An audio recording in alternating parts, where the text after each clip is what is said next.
प्रिय विद्यार्थियों, मैं डॉक्टर सुबन बडोला भौतिक भूगोल की इस कक्षा में आज हम पृथ्वी की आंतरिक संरचना के पार्ट 4 में भूकंपीय तरंगों के आधार पर पृथ्वी की परतों को जानेंगे और समझेंगे।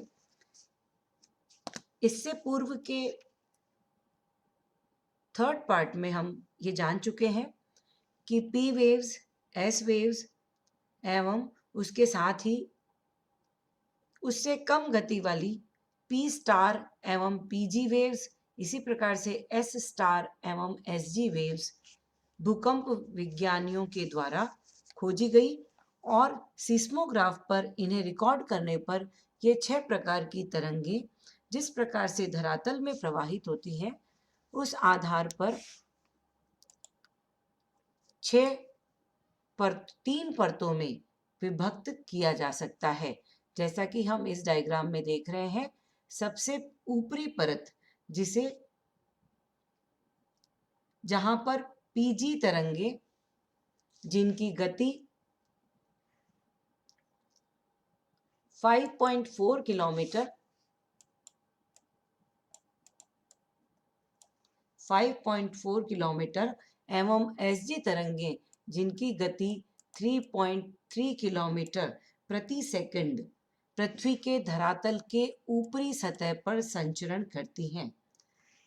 ये तरंगे जिन चट्टानों से होकर के गुजरती हैं उनका घनत्व 2.7, यहाँ हम बात कर रहे हैं चट्टानों के घनत्व की।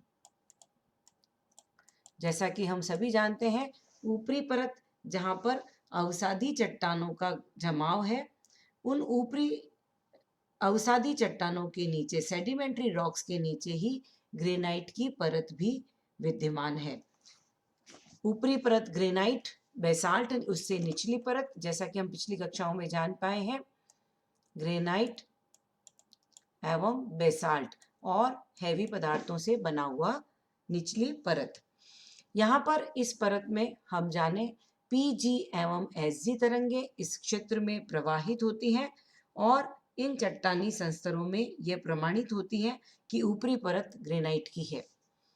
मध्यवर्ती परत जहाँ पर पी स्टार एवं एस स्टार तरंगे प्रवाहित होती हैं, पी स्टार की गति जहाँ पर 6 से 7 किलोमीटर प्रति सेकंड तथा एस वेव्स जिनकी गति 3 से 4 किलोमीटर प्रति सेकंड जो कि पीजी वेव्स से अधिक है।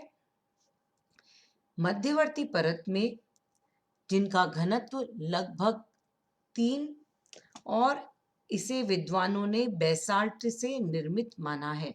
कुछ विद्वानों ने इसे एम्फीबोलाइट भी कहा है, परंतु यह ग्लासी बेसाल्ट के रूप में जानी जाती है।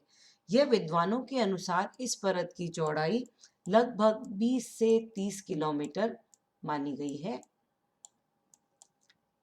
मध्यवर्ती परत।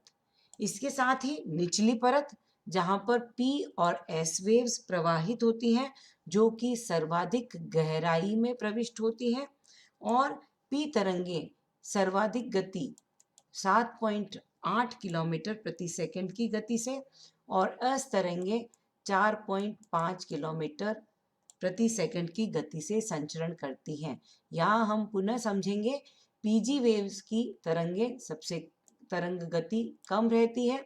मध्यवर्ती परत में चट्टानों की रचना के कारण यहाँ पर भूकंपीय तरंगों की गति अलग रिकॉर्ड की गई है और उससे भी तीव्र यदि हम देखें तो इस तरंगों की गति निचली परत में उससे अधिक हो जाती है।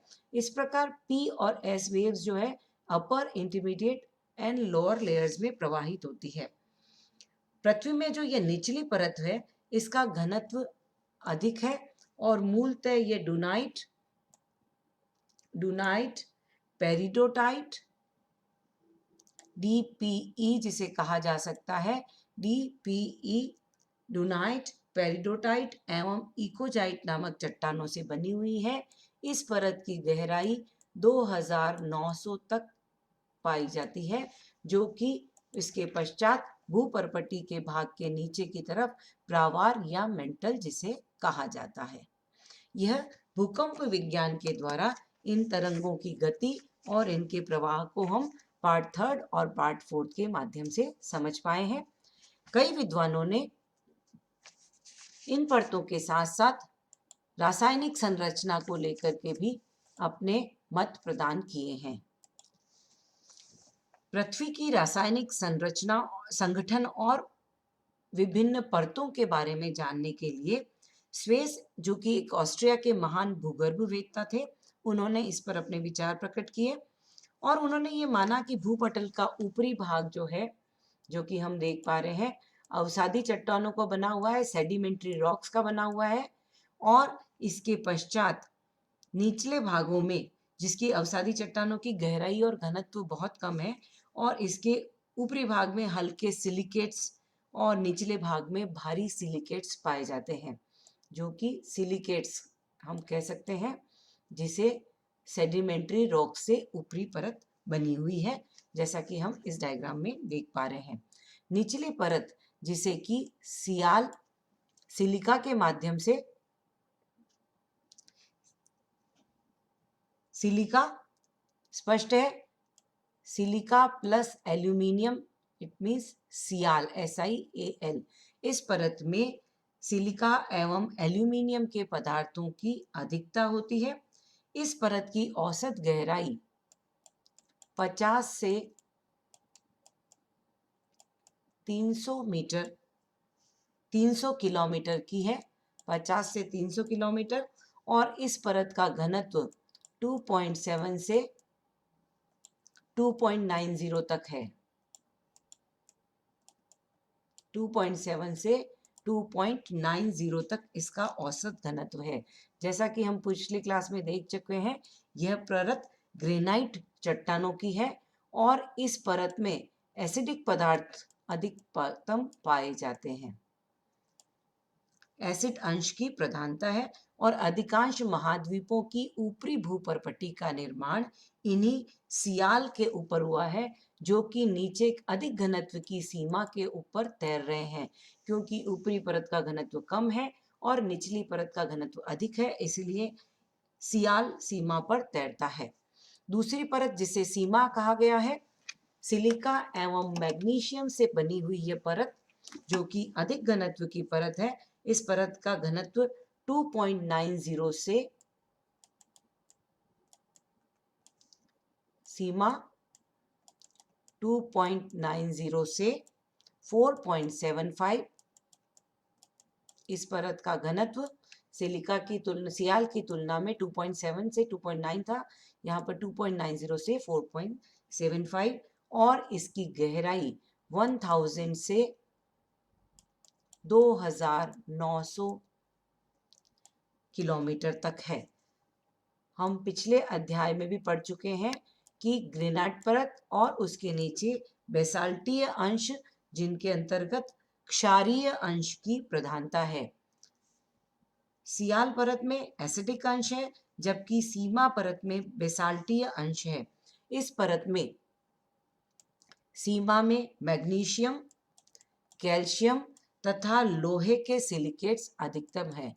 आयरन सिलिकेट्स बहुत अधिक मात्रा में पाए जाते हैं और ज्वालामुखी उद्गार के समय इसी परत से निकलने वाला लावा धरातल पर प्रकट होता है। तीसरी परत हम देख रहे हैं निकल और फेरस की प्रधानता वाला निफे, जिसे कहा गया है सियाल, सीमा एवं निफे, पृथ्वी की तीसरी परत, जिसका निर्माण लोहे एवं फेरस से हुआ है। तीसरी भीतरी परत, इसका नाम निफे निकल और फेरस के आधार पर ही है, और 2900 से भीतर की गहराई जो इसके अंतर्गत है, जिसे हम कहेंगे ये वाला जो भाग है पृथ्वी के अंतरतम का, 2900 किलोमीटर से अधिकतम गहराई वाला भाग है, और यहाँ के घनत्व अधिकतम 11 तक पाया जाता है। तो यह इस बात का प्रमाण है कि भूगर्भ के केंद्रीय भागों में भारी पदार्थों की उपस्थिति रही है, क्योंकि पृथ्वी का औसत घनत्व 5.5 है, जबकि ऊपरी परतों का घनत्व कम है और गहराई में आते आते ये घनत्व बहुत अधिक है। यह नीफे का अधिक घनत्व स्पष्ट करता है और प्रमाणित करता है कि पृथ्वी की अपनी चुंबकीय शक्ति है, जिसके कारण पृथ्वी एक रिजिडिटी और एक स्थिरता के रूप में स्थिर है, और पृथ्वी के आंतरिक भाग बिल्कुल धूमकेतुओं के संगठन से भी मेल खाता है। इस प्रकार पृथ्वी की रासायनिक संरचना को हम स्वेस के अनुसार समझ सकते हैं।